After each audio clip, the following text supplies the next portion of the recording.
and welcome to the Visionary VA podcast, the go-to show for ambitious virtual assistants who are ready to stop trading their time for money and start scaling their businesses into thriving agencies.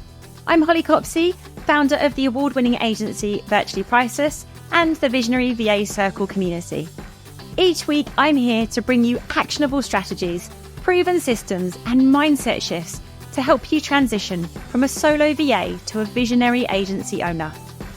If you're ready to grow your business to dizzying new heights with less stress and more success, you're in the right place.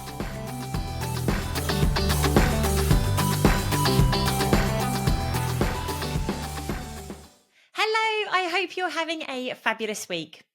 If you're building a VA team, whether it's a small group of associates or a fully scaled agency, having a team handbook or some sort of guide on your ways of working is essential. It sets expectations, aligns everyone with your way of working, and reduces the number of repetitive questions you'll get from your team members. In this episode, I'm going to break down what to include in your handbook, why it's so important, and how to make sure it actually gets used. So, first of all, why do you need a team handbook? Let's be honest, every business has its own way of working. When you bring people into your team, they need to understand how you operate, what's expected of them, and how they can succeed in their role. And remember, it's your business, it's your brand and reputation at stake. And given that's one of the biggest concerns when bringing on associates, it's really important you do all you can to protect it. A team handbook gives clarity, saves you time, and helps to ensure consistency. It also helps set the tone for your business culture, whether that's highly structured and professional or more relaxed and flexible. This is especially valuable when working with associates who may also be supporting other clients. Your handbook helps them integrate seamlessly into your business model. Let's run through what to include in your team handbook. Your handbook doesn't need to be a huge document, just enough to cover the essentials and provide clear guidance. So here are the key sections you might want to include. Start with a warm welcome. This is your chance to introduce your business, share your mission, and set the general tone.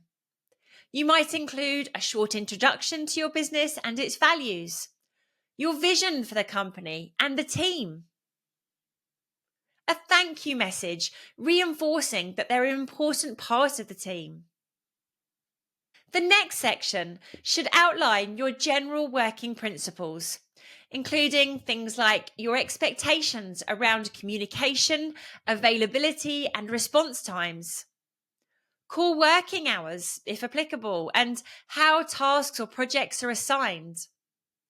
Your preferred tools, such as Slack, Asana, Trello, ClickUp, and so on, and how your team should use them.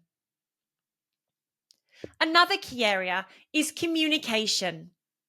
One of the biggest pain points in teams is unclear communication, so make sure you set expectations for how the team should communicate with you and each other.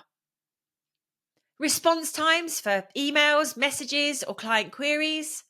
Your preferred method for urgent issues, whether that's Slack, DMs, or email. Then be sure to outline roles and responsibilities if you have a larger team.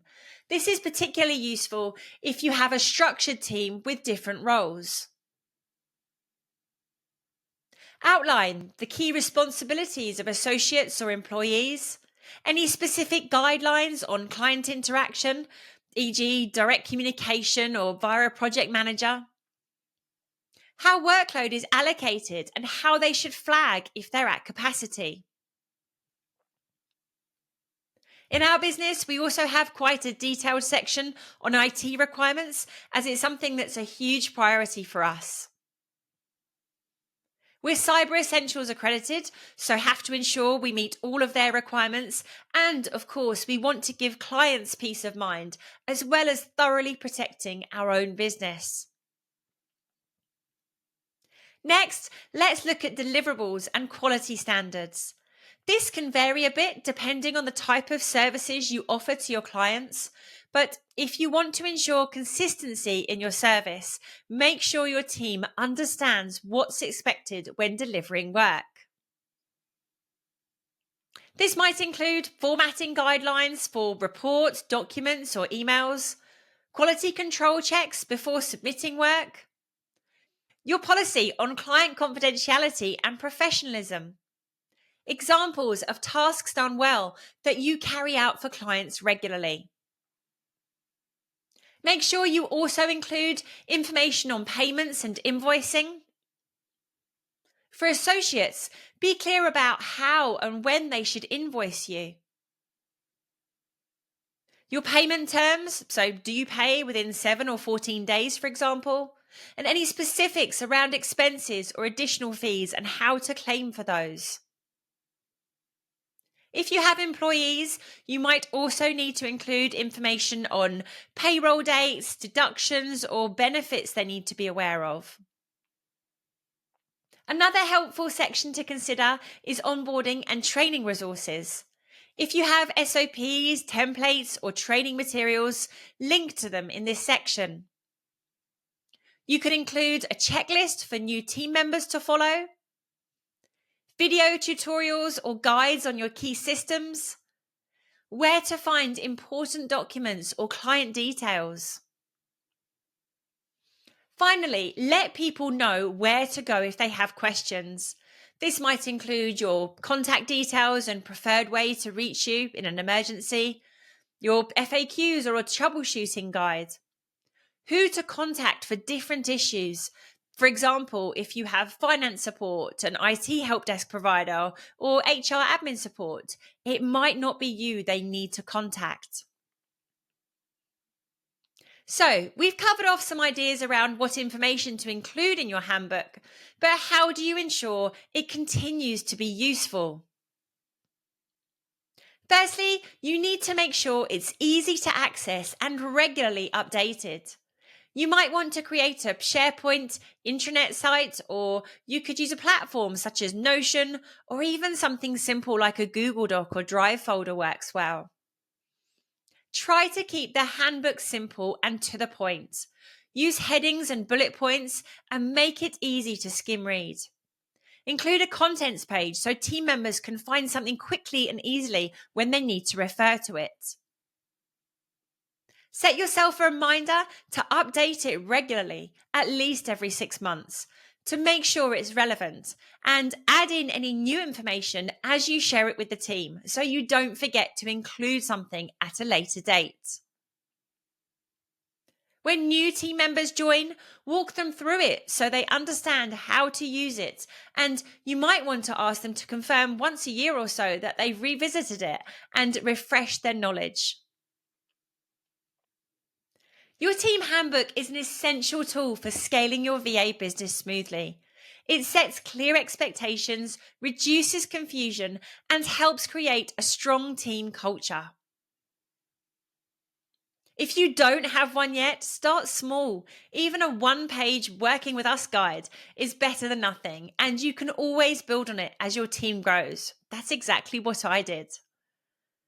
I hope this has been helpful and has given you some inspiration for your own handbook.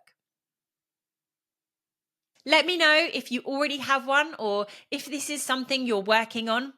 And if so, what's been the most useful thing you've included, or what else have you included that I've missed? I'd love to hear your ideas.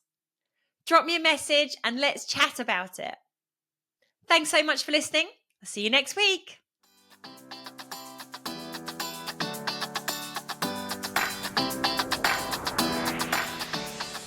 Thanks for tuning in to this week's episode of the Visionary VA podcast.